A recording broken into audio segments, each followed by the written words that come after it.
Okay, this week in lab you're going to be doing the chemotherapeutic agent lab, where we're looking at methods of control, but this time instead of looking at something that would be done on a surface or on a mucous membrane, we're going to be looking at things that would be taken internally as maybe a pill or put on a cream that might be done on the skin, or something that actually could be intravenously injected, or sometimes they're given in the form of a shot.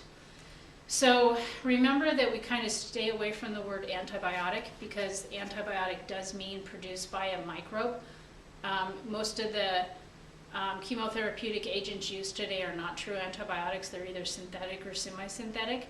However, when we hear the word antibiotic in the real world, do understand that that means any of this synthetic or semi-synthetic, but we know better that that's not the true agent or the true definition.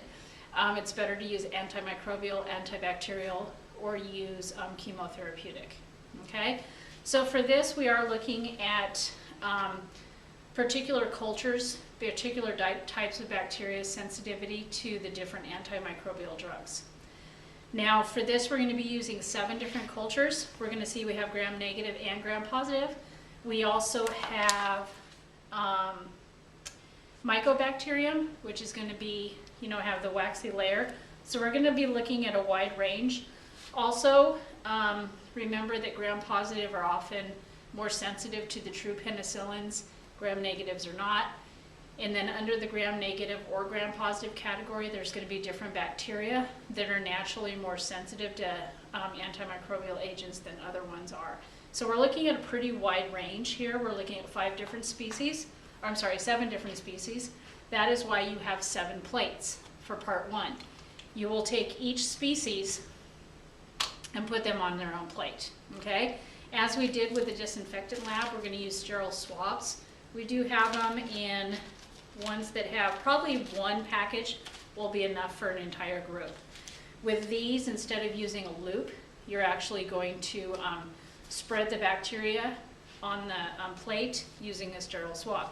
Remember, with these, you use the swab and then throw it directly into your biohazard container, whether it be a bag or a beaker of bleach.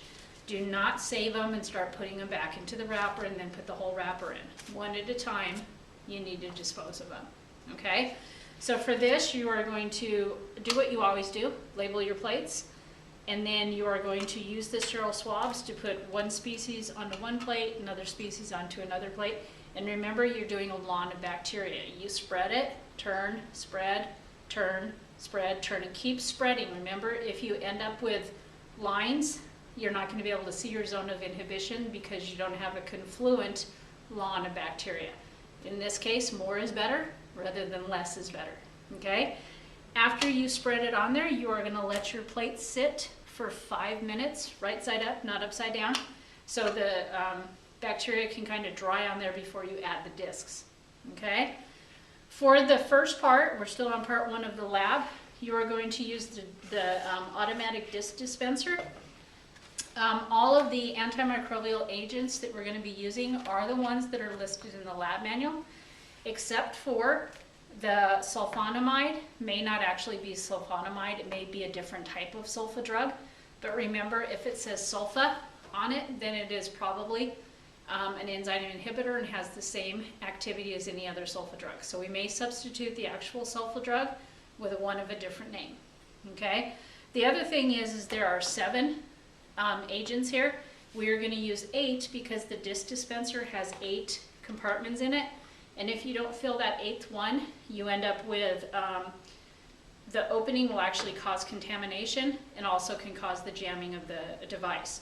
So we're going to add an 8th one, and the 8th one that we are going to add is rifampin, and we're going to add that one because it has a different antimicrobial agent or a method of action than any of the other 7. So make sure you add that in your lab manual. When you go to look at the table, add it to the bottom of the table for the bottom row, because we're going to look at it also. We'll just add the results. The other thing is with this, when we did the disinfectant lab, the size of the zone we didn't measure, but in this time we're actually going to measure the size of the zone. I'm using the metric side of the ruler, and make sure you're using millimeters, which are the little lines, rather than the centimeters, which are the numbers. So on day 2 of the lab, you're going to be measuring the size of the zone. The reason that you're going to be measuring the size of the zone is because the table actually refers to the size of the zone, and the size will tell you if the bacteria is resistant, intermediate, or susceptible to the actual agent. Okay? So the size of the zone is actually specific for the particular agent. And in some cases for the type of bacteria, you'll notice with some of them, like with penicillin, if you're looking at just Staph aureus, you're going to look at one row. If you're looking at other bacteria, you use a different row. So keep that in mind. Sometimes it's specific, especially with Staph. Now for this particular lab, after you have let the plate sit for the 5 minutes, then you are going to come over to where the dispenser is. It'll probably be on a side table or something. And you're actually, after you've done your lawn of bacteria, waiting 5 minutes, we're going to take the dispenser, and I don't want to contaminate the plates. So you would lift the lid, and you put the dispenser actually over the plate where the auger is, and you just push down on the plunger. And that will, all 8 of them will fall out at the same time.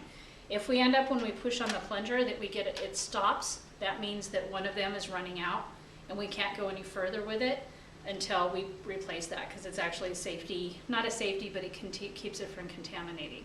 Okay, you can't have an empty cartridge in there. So this is for part 1. So you're going to have all 8 of them on there. They'll be nice and spread apart. Now, for making sure that the discs don't fall off when you put them in the incubator, all you need to do is just sterilize your loop, let it cool off, and then just touch the discs. Don't push them down in the auger, just touch them enough that they're going to stick when you flip it over. You're going to want to sterilize between each plate because you don't want to cross-contaminate bacteria. Okay, that's part 1. Part 2 is a little bit more complicated, or has a little bit more to it. You're going to do the same thing, but in this case, you're actually only looking at 2 types of bacteria. You're looking at 1 gram positive and 1 gram negative. So you have E. coli and you have Staph. So you're going to have E. coli on 2 plates.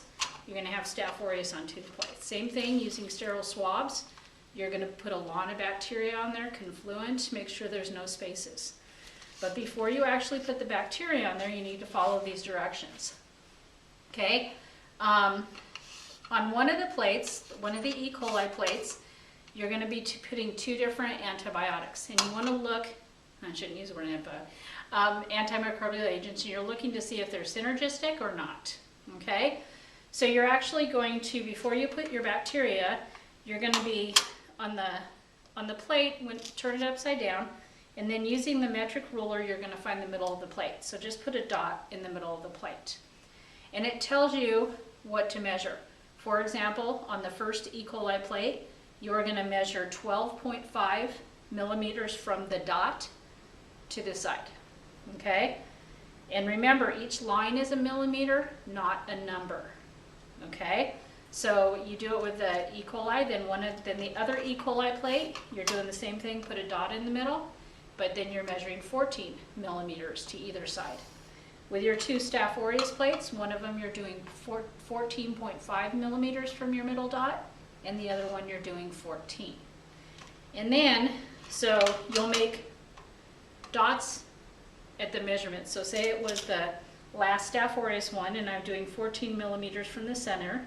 Okay, I put a dot with my marker there, dark enough that you can see, because what you're going to do is after you inoculate the plate and it sits for the 5 minutes, you're going to take the particular antibiotic that you're putting on there. So for example, the first E. coli one, you're putting the trimethoprim and the sulfazoxazole. And so you're going to put those where the 12.5 millimeter mark is. Okay, these guys are a little bit harder to work with on their own than they are with the dispenser. And another unfortunate thing is we don't have the actual dispensers for these. So unless we get them, we're going to have to use another method. What you'll do is sterilize your loop like you always do, and then you're actually going to push the disc out. So I'm going to pretend to do it over the plate. So you're going to hold it over where you're going to drop it, and you're going to push it out, and hopefully it lands close to your dot. If it doesn't, it should be okay. All right, just try to get it land as close as your dot as possible. Then same thing, you're gonna kind of tap it or push down on it a little bit to make sure that it sticks, okay? So you'll do that for the 2 drugs for the E. coli, same thing for the first Staph aureus plate, and then you're gonna put trimethoprim and tetracycline on the other 2 plates, okay? If we get the dispensers, there are gonna be some little metal dispensers that you hook on here, and there's like a little lip right here, and it hooks onto the lip, and then it has a little release lever that you push it out with. Sometimes you have to give it some pressure to make sure it's all the way down to push it out. Sometimes it will go flying across the room instead of landing where it needs to go. So either way, we'll be able to do this lab with the equipment that we have. So on day 2 of this lab, you're looking for whether or not the zones come together or if they remain individual zones.